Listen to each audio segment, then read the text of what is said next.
Entrevista coletiva está de volta. Hoje estamos ouvindo a teóloga, professora em teologia da PUC Campinas, Ivelisse Santino. Gabriela Olmos, a sua pergunta para a nossa entrevistada?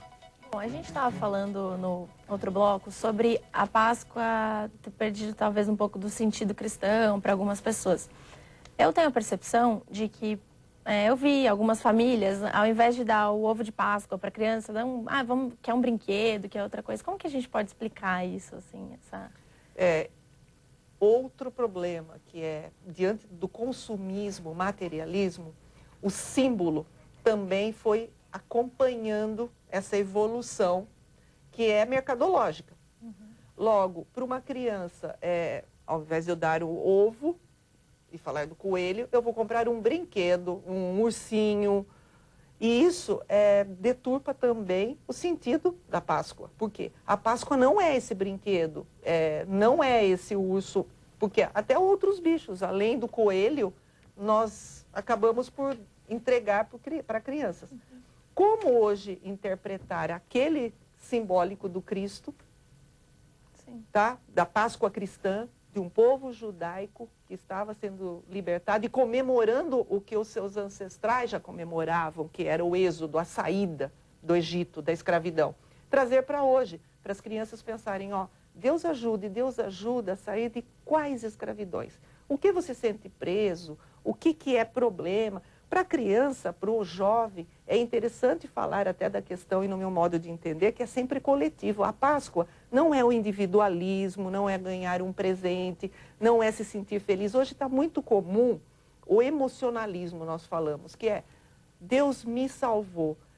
Quem sabe ficaria muito mais interessante falar Deus nos salva, sabe? Cristo nos liberta. E Ele nos libertou e continua nos libertando, além do coelhinho. Quer dar o brinquedo, é simbólico em função de um agrado, mas o significado não pode ser perdido. Professora, é uma data cristã, então a gente presume que todas as religiões cristãs comemoram a Páscoa. Então, duas perguntas. Primeiro, todas elas, mesmo diferentes, comemoram da mesma maneira a Páscoa? E mais, quem não é cristão, as religiões, os povos, não religiões, os povos não cristãos, de que maneira eles olham a Páscoa ou nem sabem que temos Páscoa? Dizem que há povos que comemoram de outra forma as libertações de processos. Agora, a maioria respeita o cristianismo e respeita, claro, um processo que é de libertação lá do judeu. Agora, há muitas épocas que aconteceram povos querendo se rebelar, e a gente sabe que sempre quando há religião e política, há ideias conflituosas, porque vem justamente daquilo que se comemora, daquilo que tem fé. E como a gente muitas vezes se engana, e na maioria dos casos eu vejo até com alunos, que quando eles se enganam, quando é assim, a fé com a política, elas sempre estão se complementando, e elas devem se complementar. Quando a gente separa, não há essa conciliação, aí há problemas de interpretações e de guerras até. Por isso que a gente fala que as guerras tem sempre religião no meio.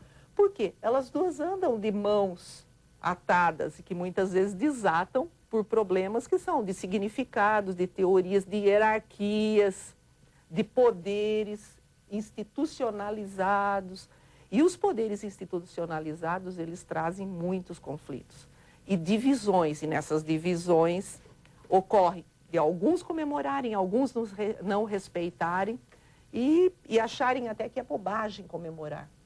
Então, a religião, ela tem que ela por si só respeitar a outra enquanto diferente. Agora, mesmo que a comemoração, a celebração seja diferente. Agora, se somos cristãos, todos, católicos, protestantes, todas as religiões, nós deveríamos nos unir, falar de uma forma mais unitária, para que a gente tivesse um congraçamento, um compartilhar de uma mesma fonte, que é o Êxodo. Professora, o Estado é laico, ou Isso. seja, não tem religião. Isso. Entretanto, a senhora falou, e eu concordo, de que é importante que se tenha religião, né? Não oficial, mas que as pessoas tenham religião. Que importância a senhora daria à ausência de religiosidade nas escolas para as crianças? Porque os adultos, nós já vemos que o negócio nosso adulto aqui é fazer churrasco, etc., no dia da Páscoa. Ninguém lembra de coisa nenhuma.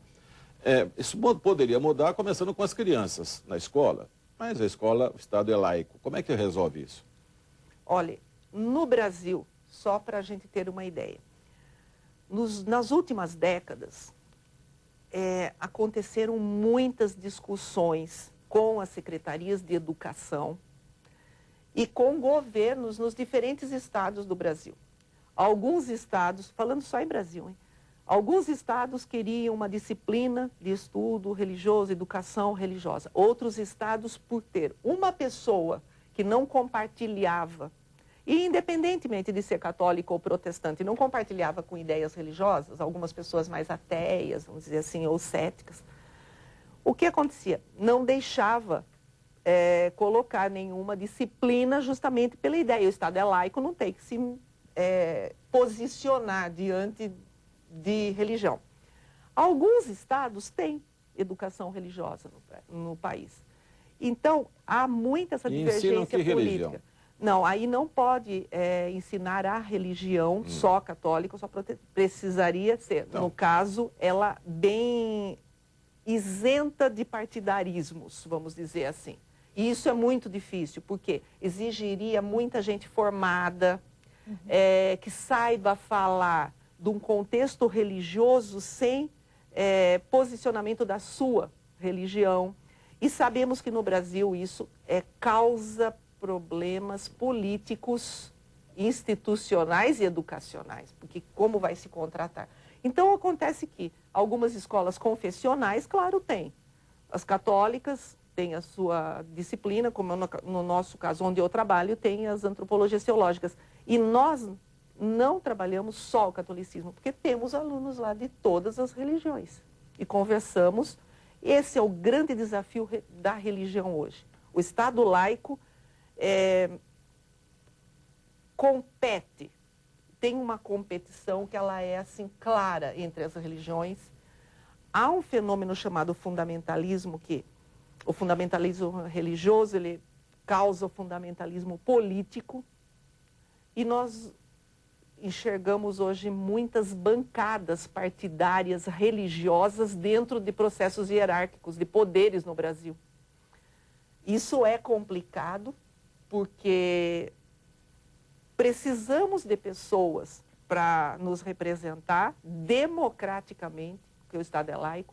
No entanto, as escolas, ela tem, no meu modo de ver, um papel fundamental, que é abrir a cabeça das pessoas para que a política e a religião caminhem em função de paz, não de guerra ou de discussões partidárias ou político-religiosas que se competem ali para bancada de alguém fazer bem só para alguém ou para uma determinada instituição.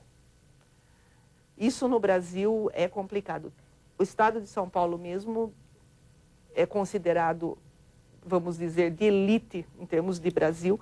E, no meu modo de entender, muitas vezes as discussões teológicas ficam aquém da realidade. Você acredita que esse ensino religioso nas escolas, para as crianças desde pequenas, seria benéfico? Tem esse poder de influenciar? Porque às vezes a gente vê aquela criança que estudou a vida inteira numa escola católica, por exemplo, e daí cresce e o menino vira ateu, enfim, né, assim, acaba revertendo a coisa. No meu modo de entender, é fundamental o processo de educação religiosa. E educação religiosa num sentido ecumênico da palavra, que é no caso da Páscoa. Para que todos entendessem, por exemplo, Páscoa, já que somos um país cristão, tá? Entre católicos e protestantes, independentemente do que a pessoa vai ser, no meu modo de entender, é plantando desde criança que nós conseguimos fazer com que os nossos significados das nossas crenças sejam realmente bem feitos, interpretados e comemorados, sem deturpar exatamente o que foi, porque tem um sentido, a atualização. E para isso a gente precisa estudar e ser orientado. Sim. Olha, nós estamos chegando ao final. Só lembrar, não vamos falar dessa tradição, né, se criou de malhar Judas, né? Isso aí, pelo menos, isso nós estamos acabando com essa má tradição de malhar Judas. Hoje seria o dia, né? Mas isso é coisa lá da minha infância. Hoje não façam mais, não, já está até fora de moda. Vamos sim festejar amanhã a Páscoa. Quero agradecer à professora Evenise Santinon, que é teóloga, professora de teologia da PUC, pela presença aqui no programa. Muito obrigado, viu? Eu que agradeço. Um prazer estar com você. Obrigada. E agradecemos também a Gabriela Olmos. Obrigado, Gabriela. Obrigada. Gente, obrigado a você também. A entrevista coletiva estará de volta no próximo sábado, às 8 da manhã. Feliz sábado, boa Páscoa. Tchau, até lá.